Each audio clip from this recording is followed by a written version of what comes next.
السلام عليكم ورحمة الله، نتمنى تكونوا على خير وبخير بصحة جيدة. اليوم إن شاء الله غادي نجيكم بأول درس إن شاء الله. أنا قررت أنني نبدأ معكم إن شاء الله واحد الدروس اللي هي رائعة جدا. هي عندها علاقة بالقواعد، في نفس الوقت عندها علاقة بالمفردات، عندها علاقة بالحوار، التواصل، كيفاش أنك إذا تحطيتي في واحد المواقف، في واحد situations، كيفاش أنك يعني تتكلم فيهم بكل أريحية. إذا إن شاء الله بإذن السميع العليم غيكون هذا أول درس إن شاء الله. غادي نمشيو بانتظام، غنبقاو غاديين من الدرس الأول حتى إن شاء الله الآخر درس بإذن الله عز وجل. دونك غادي نجمعوا جميع الدروس، القواعد، الأمور اللي هي صعبة في اللغة الإنجليزية، وإن شاء الله غادي نمشيو معها دقة دقة بإذن الله عز وجل. كنطلب منكم إن شاء الله أنكم تبارطاجيو هاد الفيديوهات ديالي إن شاء الله، لأن الناس في أمس الحاجة للتعلم بطريقة ديال بسيطة وسهلة. وشاركوا معنا في القناة إن شاء الله. ما نطولش عليكم وركزوا معايا مزيان، ودائما ورقه في السيلو ونبداو على بركة الله. إذا أول درس كيف ما كتشوفوا إن شاء الله اللي هو كيتسمى في الإنجليزية modal verbs. modal verbs، هاد modal verbs اللي هما كيتسموا الأفعال الناقصة.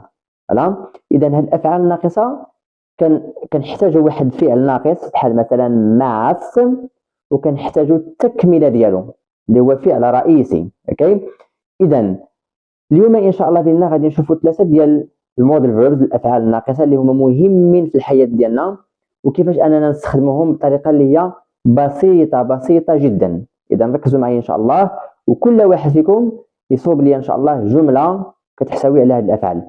اذا اول حاجه اللي هي ماس، وهذا ماس لما كنخدموها لشي حاجه اللي هي obligation، شي حاجه الزاميه ضروريه. اوكي، دونك شي حاجه اللي موثوقه علينا، مثل الصلاه، مثل الامور اللي هي الزاميه في الدين. اوكي، ثاني حاجه اللي هي should هي كتعني شي حاجه ينبغي عليك، ولكن هي كنخدموها من باب النصيحه. من باب النصيحه عندما نريد ان ننصح شخصا للقيام بفعل شيء، هذا هو اساسها. اذا should من باب النصيحة، أنا أنصحك بفعل شيء. وماست وهي من باب الإلزامية. وآخر شيء وهو كان، ونستخدمها للتعبير عن الability، يعني القدرة. okay? I have the ability to do something، عندي القدرة أنني ندير شي حاجة، وهي دائما تعبر عن ماذا؟ تعبر عن الحاضر، عن البريزنت. اوكي، نشوفوا واحد المثال اللي هو بسيط كيف ما هنا. example كان، دونك قلنا كان وهي أستطيع، لدي القدرة على فعل شيء في الحاضر in the present time. okay? I فاعل، كان أنا أستطيع، write أنا أستطيع الكتابة. إذا هذا كان فعل ناقص، write فعل رئيسي لكي يكمل الفعل الأول. I can write، I can speak، okay? I can see. اوكي، اذا كانت تعبر عن القدره، الابيليتي in the present، سأذكرها. ثانيا نجد should، كما قلنا انها تعبر عن النصيحه. اذا should دائما تاتي مع you، we، they، اوكي، لكي توجه النصيحه الى ذلك الشخص. you should ينبغي عليك، you should من باب النصيحه. you should visit، دائما الافعال اللي كيجيو من موراها كيجيو في المصدر in the infinitive verb. اوكي، you should visit ينبغي عليك زيارة ماذا؟ الدكتور، طبيب. ربما شفتك مريض أو شيئا ما، نصحتك بزيارة الطبيب، أقول لك you should visit a doctor. والثالثة you must أي ينبغي عليك، هنا إلزامية. you must pray فعل يصلي، ينبغي عليك أن تصلي، إلزامي وليس should. you must pray ينبغي عليك أن تصلي on time في الوقت. إذن you must pray on time ينبغي عليك الصلاة في الوقت. you must pray on time. والأخيرة you must ينبغي عليك fast، وفعل الصيام، يصوم، ينبغي عليك الصيام في رمضان. you must fast Ramadan. اوكي، إذن أعزائي كما قلنا must الإلزامية، should النصيحة، كان القدرة. إذن أعزائي أنا دائما كنخدم بواحد الطريقة اللي هي جميلة جدا ويسيرة. لأنني كنوضح القاعدة وأقوم بالترجمة لكي يكون الأمر سهل جدا على الكثير من الناس. إذا هنا لدينا 3 جمل رائعة جدا، تابع معي. الجملة الأولى تقول: يجب على المسلمين أن يصلوا بانتظام لأن الصلاة تقوي إيمانهم أو الإيمان. إذا هذه الجملة يجب على ماذا؟ على من؟ على المسلمين. إذا المسلمين هو الفاعل، سنضعه في الأول. Muslims أي المسلمين، Muslims يجب عليهم must pray أن يصلوا، وهذا هو الفعل الرئيسي.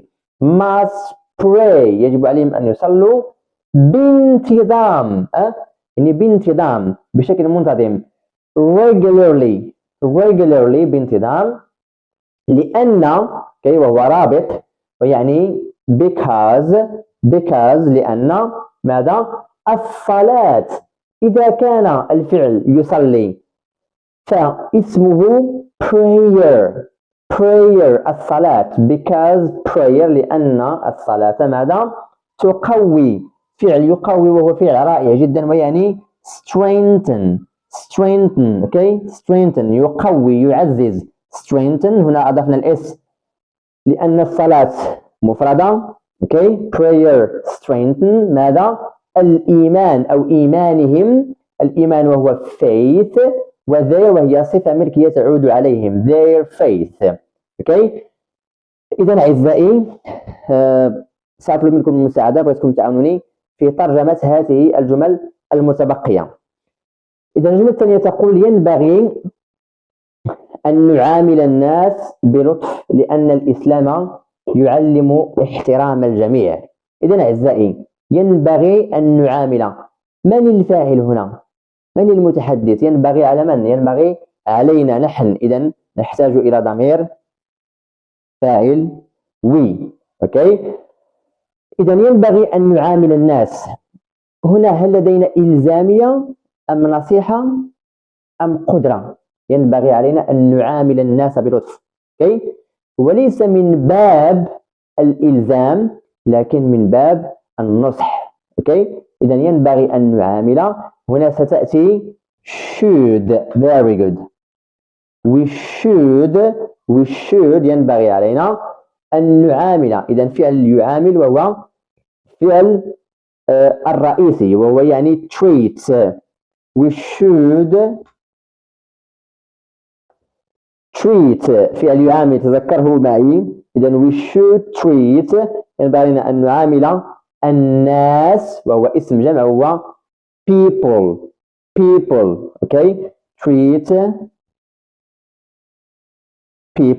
treat people بلطف. بلطف. تذكر معي جيدا، حرف الباء هنا هو حرف جر رئيسي يأتي بمعنى مع وبي، الذي هو with. people with. واللطف، اللطف هو اسم، ويعني kindness، يأتي من kindness. very good. with kindness. excellent. لأن كما رأيناها سابقا، لأن وهي because. because. وتعني لأن، تذكرها معي. إن شاء الله من بعد هذا الفيديو أنت الذي ستقوم بجمل. إن شاء الله حاول أنك تدير جمل تبتكر، لأن اللغة تحتاج إلى الممارسة. إذا kindness because الإسلام، ويبقى كما هو عليه إسلام. very good. يعلم، فعل يعلم، تذكره معي جيدا لأنه فعل رائع جدا، وهو teach. الإسلام اسم مفرد، وفعل يدرس أو يعلم teach، بما أنه ينتهي بالch سأضيف له es في آخر. إسلام teaches يدرس أو يعلم. احترام، فعل يحترم، وهو respect. تذكر معي respect. لكن عندما نريد أن نحول الفعل إلى الاسم نضيف له ing، ويصبح respecting احترام من؟ الجميع، وهو everybody. everybody. إذا أصبحت الجملة We should treat people with kindness because Islam teaches respecting everybody. Okay? الجملة الثالثة تقول يمكن للقرآن أن يهدي الناس إلى الطريق الصحيح. إذا أعزائي العديد من الناس طلبوا مني أنني نقوم يعني بجمل دينية ربانية تتحدث عن الصلاة عن الصيام عن الأمور. هذه هي الطريقة ديالي إن شاء الله. اوكي اللي بغى يتبعني لمن أراد أن يتبعني هذه الطريقة التي أعمل بها. كنعطي الدرس الذي يتعلق بالقواعد أو المفردات أو ما إلى ذلك وأستدرجه دائما بهذه الطريقة لكي تكون يسيرة وسهلة للمتابعين والمشاهدين. إذا القرآن هو الفاعل هنا. إذا سنبدأ به. تابع معي. The Quran. The Quran ماذا؟ يمكن. هنا لدينا استطاعة قدرة ability ليس should وليس must لكن can. The Quran can يهدي. فعل يهدي وهو فعل رائع ويعني guide. Very good. guide can guide الناس ورأيناه سابقا وهو people. Very good. people إلى حرف جر to الطريق الصحيح. إذا دائما أقول لكم بأنه الصفة تقوم بتسبيق الاسم. إذا الصحيح وهو right. very good. والطريق وهو في السياق الديني وهو يعني path. وأصبحت الجملة The Quran can guide people to the right path. إذا أعزائي لمن أراد أن يأخذ صورة فليتفضل. إذا أعزائي كان هذا هو الدرس الأول. حاولوا أن تشاهدوا معي جميع الفيديوهات إن شاء الله ستكون ممتعة جدا جدا جدا. ثقوا بي إن شاء الله. ولا تنسوا الاشتراك في القناة. If you want to share this video with people who are really in need, thank you so much. So see you إن شاء الله in the next lesson إن شاء الله. Goodbye. تهلا في راسكم.